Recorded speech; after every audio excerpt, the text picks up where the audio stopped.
നമസ്കാരം, ഞാൻ സുനിൽ സുന്ദർ. എൻ്റെ ചാനലിലേക്ക് നിങ്ങൾക്ക് എല്ലാവർക്കും സ്വാഗതം.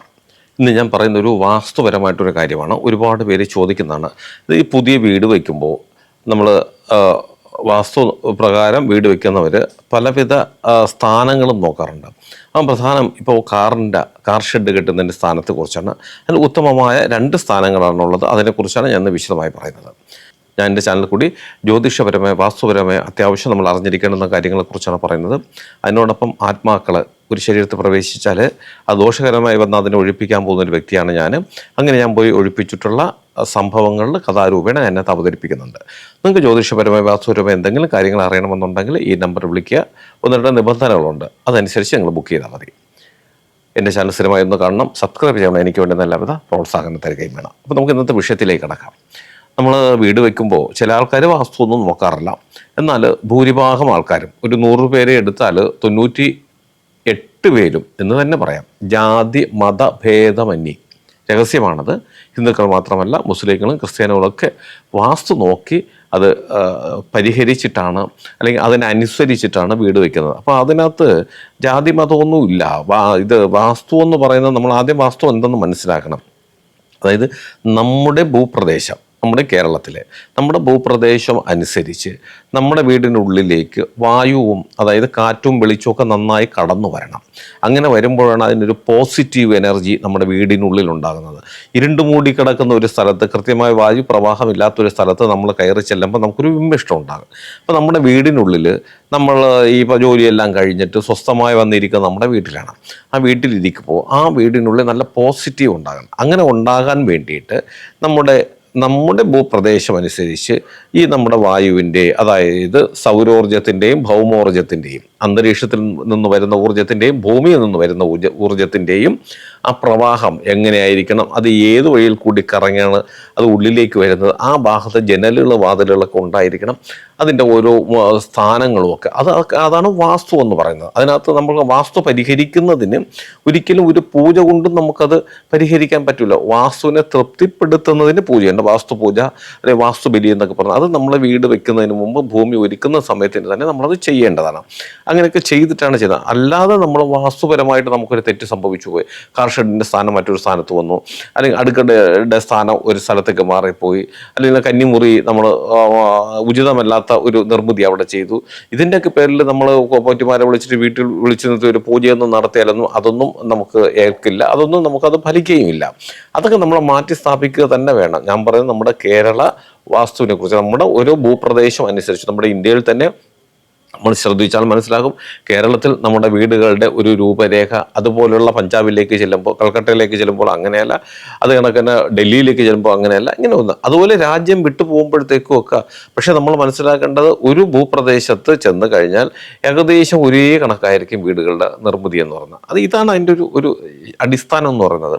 അന്തരീക്ഷത്തിൽ നിന്നുള്ള ചൂടും അതേ കാറ്റും വെളിച്ചവും നമ്മുടെ വാസസ്ഥലത്തിനുള്ളിലേക്ക് കടക്കുന്നതാണ് വാസ്തു.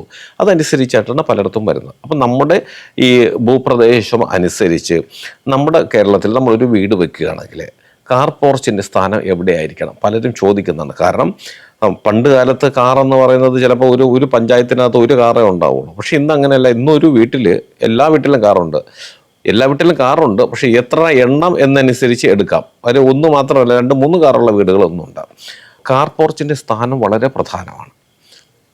അപ്പം രണ്ട് സ്ഥാനമാണ് നമുക്കുള്ളത്. കിഴക്ക് ഭാഗത്ത് ദർശനമായി വരുന്ന ചില വീടുകൾ നമ്മൾ കണ്ടിട്ടുണ്ട്. കിഴക്ക് ഭാഗത്തേക്ക് ദർശനമായിരിക്കും. അങ്ങനെ വരുന്ന വീടുകൾക്ക് കാർ പോർച്ചിൻ്റെ സ്ഥാനം എന്ന് പറയുന്നത് തെക്ക് കിഴക്ക്, അത് അഗ്നികോണം എന്ന് പറയും. ആ ഭാഗത്ത് നമുക്ക് ഇതുപോലെ കാർ പോർച്ച് കെട്ടുന്നത് നല്ലതാണ്. അതായത് വീടിനോട് ചേർന്നാണെങ്കിലും വീടിന് പുറത്താണെങ്കിലും, ചിലവർ വീടിനോട് ചേർന്ന് തന്നെ നമുക്ക് ആ തെക്ക് കിഴക്ക് വരുന്ന ഭാഗത്ത് അഗ്നികോണിൽ നമ്മൾ കാർ ഷെഡ് കെട്ടാറുണ്ട്. കിഴക്ക് ദർശനമായി നിൽക്കുന്ന മിക്ക വീടിൽ അത് ഉത്തമമായ സ്ഥാനമാണ്. അല്ല, അവിടെ നമ്മളൊരു മുറി കെട്ടിയിട്ട് നമ്മൾ വീടിനോട് ചേർന്നല്ലാതെ നമ്മുടെ കോമ്പൗണ്ടിനോട് ചേർന്നാണ് നമ്മൾ ഇതുപോലെ കാർ ഷെഡ് കെട്ടുന്നെങ്കിലും ഉത്തമമായ സ്ഥാനം, കിഴക്ക് ദർശനമായി നിൽക്കുന്ന വീടുകൾക്ക് ഉത്തമമായ സ്ഥാനം ഇതുപോലെ തെക്ക് കിഴക്ക് ഭാഗത്ത് അഗ്നികോണിൽ നമ്മൾ കാർ ഷെഡ് കെട്ടുന്നതാണ് ഏറ്റവും നല്ലത്. അപ്പോൾ നമ്മൾ വീടിനോട് ചേർന്ന് കെട്ടുന്ന ഇത് നമ്മൾ സാധാരണഗതിയിൽ കെട്ടുന്നുണ്ട് സാധാരണഗതിയിൽ.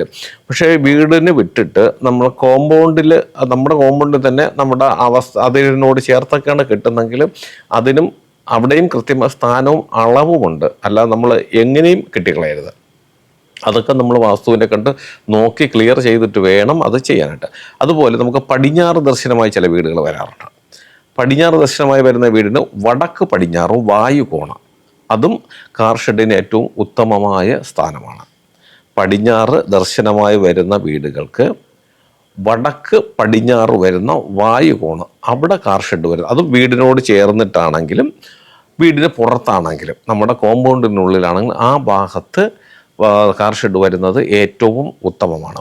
ഈ കിഴക്ക് ഭാഗത്ത് പറഞ്ഞതുപോലെ വീടിനോട് ചേർന്നല്ല നമ്മുടെ കോമ്പൗണ്ടിലാണ് അവിടെയും കാർ ഷെഡ് നമ്മൾ കെട്ടുന്നത് എന്നുണ്ടെങ്കിൽ നമ്മുടെ വസ്തുവിൻ്റെ മൊത്തത്തിലുള്ള അളവിൻ്റെയൊക്കെ അതിനൊരു അനുവാദം അനുസരിച്ചാണ് നമ്മൾ കാർ ഷെഡ് വരുന്നത്. അത് എന്തായാലും ഒരു വാസ്തുവിൻ്റെ സഹായത്തോടു കൂടി മാത്രമേ അതും ചെയ്യാൻ പാടുള്ളൂ. നമ്മുടെ ഇഷ്ടം അനുസരിച്ച് അത് ചെയ്യാതിരിക്കുക എന്നുള്ളതാണ്. ഒരു വസ്തുവിൽ നമ്മളൊരു വീട് വയ്ക്കുമ്പോൾ ചിലപ്പോൾ കിഴക്ക്, പടിഞ്ഞാറ്, തെക്ക്, വടക്ക് എങ്ങനെ നമുക്ക് ഇതിൻ്റെ വീടിൻ്റെ ദർശനം ഒന്നും പറയാൻ പറ്റത്തില്ല.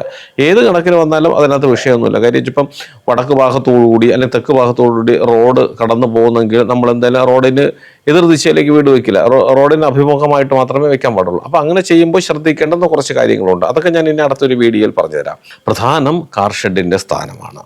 നമ്മളൊരു വീട് വയ്ക്കുമ്പോൾ അല്ലെങ്കിൽ നമ്മുടെ വസ്തുവിനുള്ളിൽ രണ്ട് ഭാഗത്തു നിന്നും പൂർണ്ണമായും നമ്മൾ ഈ പറഞ്ഞ കാർ ഷെഡ് ഒഴിവാക്കുക. ഒന്നെന്ന് പറയുന്നത് കിഴക്ക് വടക്കാണ്, അത് ഈശാനകോണം, അവിടെ ഒരു കാരണവശാലും നമ്മൾ കാർ ഷെഡ് ഉപയോഗിക്കരുത്. പിന്നെ വരുന്നത് നമുക്ക് കന്നിഭാഗമുണ്ട്. കന്നിഭാഗം എന്ന് പറഞ്ഞാൽ പടിഞ്ഞാറ് തെക്കാണ്. ഈ രണ്ട് ഭാഗത്തു നിന്നും ഒഴിവാക്കിക്കൊണ്ട് നമ്മൾ കാർ ഷെഡ് പണിയണം. പിന്നെ അത് കഴിഞ്ഞാൽ ഉത്തമമായ രണ്ട് സ്ഥാനത്തെക്കുറിച്ചാണ് ഞാൻ പറഞ്ഞത്. തെക്ക് കിഴക്കും വടക്ക് പടിഞ്ഞാറ് ഭാഗത്തും ആണ് ഉത്തമമായ സ്ഥാനം. ഈ രണ്ട് സ്ഥാനങ്ങളിൽ നിന്നും കുറച്ച് അങ്ങോട്ടേക്കോട്ട് മാറിയൊക്കെ നമ്മൾ കാർ ഷെഡ് പണിയുന്നതിന് വലിയ കുഴപ്പമൊന്നുമില്ല. പക്ഷേ ഒരു വാസ്തുവിനെ വിളിച്ച് കാണിച്ച് അദ്ദേഹത്തിൻ്റെ നിർദ്ദേശപ്രകാരം മാത്രമേ അതും ചെയ്യുവാൻ പാടുള്ളൂ. ഞാൻ ഈ പറഞ്ഞ കാര്യം നിങ്ങൾക്ക് എല്ലാവർക്കും ഉപകാരപ്രദമാകട്ടെ. നിങ്ങൾക്ക് ജ്യോതിഷപരമായ വാസ്തുപരമായ എന്തെങ്കിലും കാര്യങ്ങൾ അറിയണോ അത് ഞാൻ പറഞ്ഞാൽ മതി എന്നുണ്ടെങ്കിൽ ഇപ്പോൾ ഈ സ്ക്രീനിൽ എഴുതി കാണിക്കുന്ന എൻ്റെ ഓഫീസിൽ ഓൺലൈൻ ബുക്കിംഗ് നമ്പറാണ്. ഈ നമ്പറിലേക്ക് വിളിച്ചോളൂ. 1-2 കാര്യങ്ങളുണ്ടാകാം, അത് അവർ പറഞ്ഞു തരും. അതനുസരിച്ച് ബുക്ക് ചെയ്താൽ ഒരാഴ്ചക്കുള്ളിൽ നിങ്ങൾ ചോദിച്ചിരിക്കുന്ന ജ്യോതിഷപരമായ വാസ്തുപരമായ കാര്യത്തിൻ്റെ മറുപടി ഞാൻ നിങ്ങൾക്ക് തരാം. അത് കേട്ടിട്ട് നിങ്ങൾ തിരിച്ച് വിളിക്കുകയും ചെയ്യും. അതുപോലെ നിങ്ങളുടെ വീടിനോ നിങ്ങളുടെ സ്ഥാപനത്തിനോ ഏതെങ്കിലും വിധത്തിലുള്ള വാസ്തുദോഷം, ജ്യോതിഷപരമായിട്ട് എന്തെങ്കിലും കാര്യങ്ങൾ അറിയുന്നതിനോ, അല്ലെങ്കിൽ ഭൂമിദോഷം, അല്ലെങ്കിൽ ഇത് കണക്കുള്ള ആത്മാക്കളുടെ പ്രേതബാധ ദോഷങ്ങൾ, അങ്ങനെ എന്തെങ്കിലും ഉണ്ടെങ്കിൽ അത് ഞാൻ അവിടെ വന്ന് കണ്ട് പരിശോധിക്കണമെന്നുണ്ടെങ്കിൽ നിങ്ങൾ ഈ നമ്പർ വിളിച്ച് ബുക്ക് ചെയ്താൽ മതി. അതുപോലെ എന്നെ കാണാൻ നേരിട്ട് ഒരുപാട് പേര് വരുന്നുണ്ട്. വരേണ്ടത് തിരുവനന്തപുരം ജില്ലയിലാണ്. അവിടെ വരുന്നവരും ഈ നമ്പറിൽ വിളിച്ച് ബുക്ക് ചെയ്തതിന് ശേഷം മാത്രം വരിക. ഈ നമ്പർ രാവിലെ 10 മുതൽ വൈകുന്നേരം 5:30 മണി വരെ ആയിരിക്കും. ആ സമയത്തിന് നിങ്ങൾ ഇതിനകത്ത് വിളിച്ച് കാര്യങ്ങൾ പറഞ്ഞ് നിങ്ങൾക്കത് ബുക്ക് ചെയ്യാവുന്നതാണ്. എൻ്റെ ചാനൽ സ്ഥിരമായിട്ടൊന്ന് കാണണം, സബ്സ്ക്രൈബ് ചെയ്യണം. എനിക്ക് വേണ്ടത് എല്ലാവിധ പ്രോത്സാഹനം തരികയും വേണം. നിങ്ങൾക്കും നിങ്ങളുടെ കുടുംബത്തിലെ ഓരോ അംഗത്തിനും എല്ലാവിധ ഐശ്വര്യങ്ങളും സന്തോഷവും സമാധാനവും ദീർഘായുസ്സും ഈശ്വരൻ തരട്ടെ എന്ന് ആത്മാർത്ഥമായി പ്രാർത്ഥിച്ചുകൊണ്ട് തൽക്കാലം നിർത്തുന്നു. അടുത്ത ഒരു വീഡിയോയുമായി കാണുന്നവരെ എല്ലാവർക്കും നന്ദി, നമസ്കാരം.